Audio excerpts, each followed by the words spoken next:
Alright, so let's see how we can do some cool time remapping, I guess.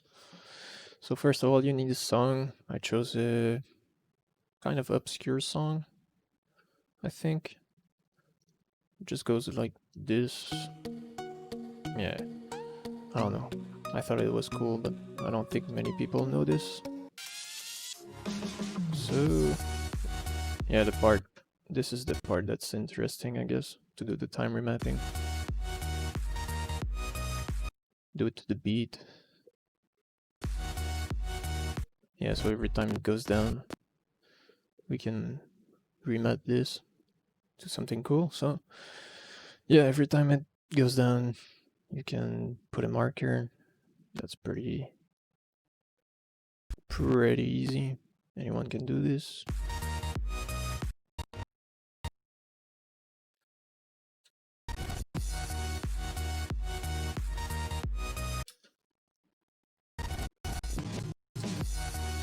And there's one hidden here. Okay, that should be good for what I want to show you. So now you need a clip. So I have a clip here. Oop. I'll just make it start where I have the first marker, because that's easier. But now you need to note wherever you want.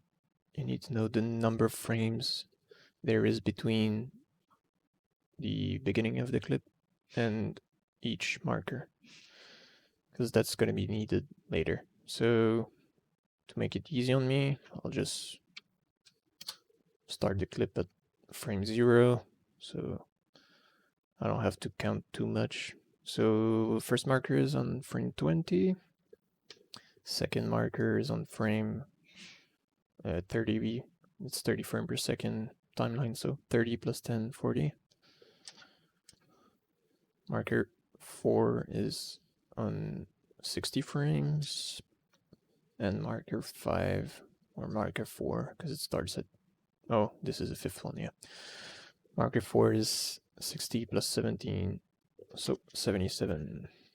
Alright, now it's time to go into Fusion. So, once in Fusion, the only node you need is this node, Time Stretcher. So when you create this node, just make sure your playhead is at 0, because it's going to create a keyframe automatically on the source time of the Time Stretcher node. So you want your time at 0, or whatever when you want the clip to start, I guess. But I want it at 0. So once you have that, you need to go at the last frame you noted earlier. So mine was 77. And at that frame, you choose at what frame you want the clip to end. So I want it to end at 1450, I guess. That should be cool. So now you can see that the clip moves when I move the playhead, if it loads. Oh yeah, no, sorry. It's between 0 and 77 that it's gonna move. So yeah, just like that. At 77, it's just gonna freeze. Oop. Okay.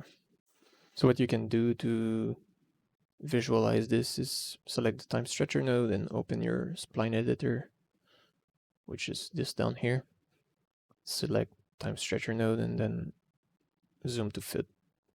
So how this works is on the y-axis, you have the source time, and on the x-axis, you have the normal time, I guess, the media out time. So this goes between 0 and 77, and this goes between 0 and what we chose earlier, 1450. Yeah. So what you want to do now is go to every other frame number you noted. So I had 20, I had a source time keyframe, and do that for all of them, like that. and like that. Once you have those, you can just select all your keyframes, and what you want to do is make it interesting. So to make it smooth and interesting, I like to smooth all the curves. So it creates those handles, and you can really smooth your time remapping, so it's not jarring or anything. So now you can do whatever you want with these, but I'll show you what I want and what I like. So what I like to do is just put these handles like perpendicular or vertical, at a vertical angle, just like this. Do every one of them. And how does that work? Well, when it's vertical, the media out clip will go very fast, and when it's horizontal, it's gonna go slow. So you can kind of see it fast, slow, fast, slow. So what I like to do is bring those handles at almost the same height as the previous or next keyframe. That way it's more dramatic, like that. This one is already pretty good, like that. Like this, and like this. So now that this is set up, we can go back in the Edit tab. And what I'll do is I'll just generate some optimized media to make the playback smooth.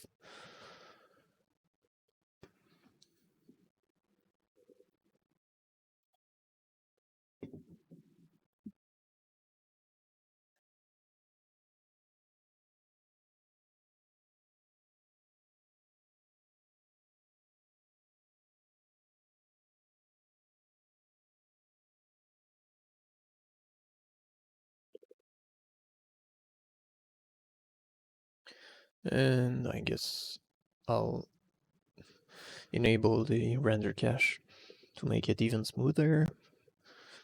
Make sure it displays a smooth 30 frames per second. So now that it's rendered, we can start this. And you can see how cool that looks. Yeah, that's pretty good.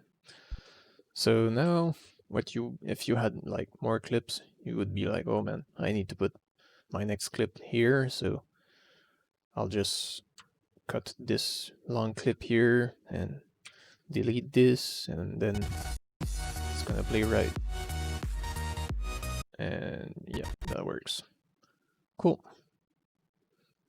So I guess if you're not happy with what you have, you can go back in the Fusion tab and just like play around with these. You can make them less dramatic. Then you have to wait for it to render again. Doesn't take too long usually.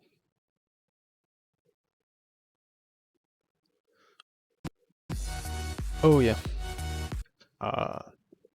Yeah, that's a problem that can happen when you cut the clip. So since there's no clip left here,